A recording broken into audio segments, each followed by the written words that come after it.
Hello guys, good morning, good bag. Welcome back to my YouTube channel with new blog. तो चुप बैठ, जब मैं बोल रही हूँ तब नहीं बोलना, फिर बोली तो हम लोग जा रहे हैं गोरू चारने। फिर से जा रहे हैं क्योंकि घर में है। और आप लोग सोचते होंगे हर बार यही नहीं कपड़ों में होती है। बस ये है गाइस, मेरे पास ना कपड़े नहीं है, मतलब मैं यहाँ परमानेंट होती नहीं हूँ। तो मेरे पास एक ड्रेस है तो मैं उसी को ही पहनती हूँ।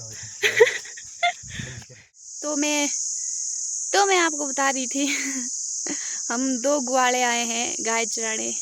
तो यहाँ दिख रहा है, ये है, देखो ये मेरा भाई है। तो हम गाय चराने आए क्यों आए हम गाय चराने? क्योंकि इन्होंने चरना था? नहीं, हमारे को भेजा गया है क्योंकि घर में ये फिर ज़्यादा घास खाएंगे तो करके हम इनको चराने आए। लेकिन ये गाय भागती है और बाकी ये घर में है। और आज मेरा शायद अंतिम दिन है घर में। और आप बोलोगे कपड़े, मेरे कपड़े पे ना कभी गौर मत करना। वो क्या है ना, घर आके मेरे पास यही ड्रेस होती है तो मेरे को पहननी पड़ती है। बस यही समस्या है, ऐसा कुछ नहीं है कि मेरे पास कपड़े नहीं है। वो कपड़े ना ज़रा रूम में है। तो आपको मैं अपने डंगरे दिखाती हूँ। ये देखो गाइस, ये है गाय जो कि भाग रही है। ये है भेड़े। वो दो भेड़े कहाँ गई? यहाँ दो भेड़े, यहाँ दो भेड़े यहाँ, और एक है ये बैल। बेचारे की हड्डियाँ सूख गई है और इसकी पूंछ ना, अरे इसके पीछे कहानी आपको सुनाती हूँ मैं। ये जो पूंछ है ना, इसके पीछे कहानी ये है कि जब वो बीमारी नहीं लगी थी इनको, कैसा लंपी वायरस कुछ वो वाली, उस टाइम पे ना इसकी पूंछ के साथ हादसा हो गया था। तो इसकी पूंछ जो है वो कट गई, मतलब वो निकल गई उस वजह से। फिर आज इसके पास पूंछ नहीं है, बेचारे के पास ये पूंछ लेस हो गया है। तो क्या कर सकते हैं, इसका दुख भी एक दुख है ये बहुत। जो पुराने जमाने की बूढ़ी औरतें नहीं होती थी, जब उनके वहाँ कोई चीज़ होती थी, कुछ भी हो जो ज़रूरी खाने का, वैसे हमने भी जंगल को खाने के लिए लाया है। तो मैंने भी उनकी तरह मम्मी की रुमाल में यहाँ देखो पोटली बनाई हुई है, जादू की छड़ी। और इस पोटली में बताऊँ मैं आपको क्या निकलेगा? तो यहाँ देखो गाइस, ये है किशमिश और काजू जो कि इस पोटली के अंदर है। ये ना थोड़े हमारे घर में थोड़े, मतलब हमारी दादी थोड़े आजकल बीमार है तो उनको लाए हैं, तो हमारे को भी पड़ गए। गाय भाग गई। ये पता नहीं क्यों भाग रही है भगवान।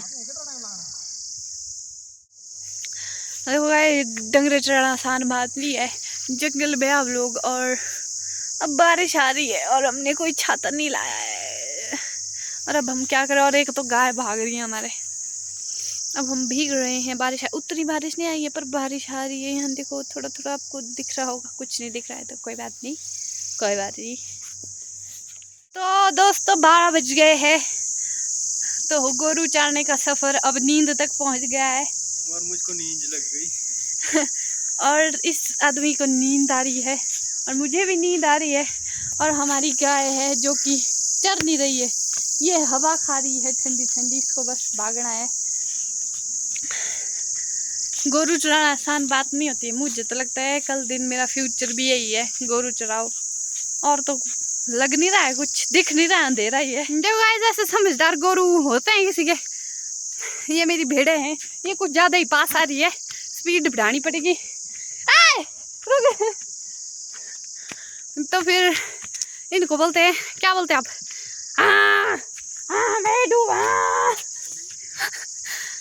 भेड़े बुलाने का तरीका। हाँ, गाय को कैसे बुलाते हैं?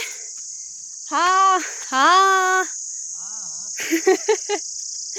हाँ से तो बड़ा लंबा है। उठ उठ एच। इनको थोड़ी हिंदी भाषा समझ आती है, भेड़ों को नहीं आती है। इस गाय ने दिमाग खराब कर दिया मेरा। मैं आज पूरा दिन बहुत कम नीचे बैठी हूँ। ये भेड़े और ये बैल बहुत अच्छा चरता है, ये तो पूरे दिन सोता है ये आदमी। और कुछ देर बाद हम फिर गाय घर ले जाते हैं और इसी के साथ हमारा ब्लॉग ख़त्म हो जाता है। Bye bye.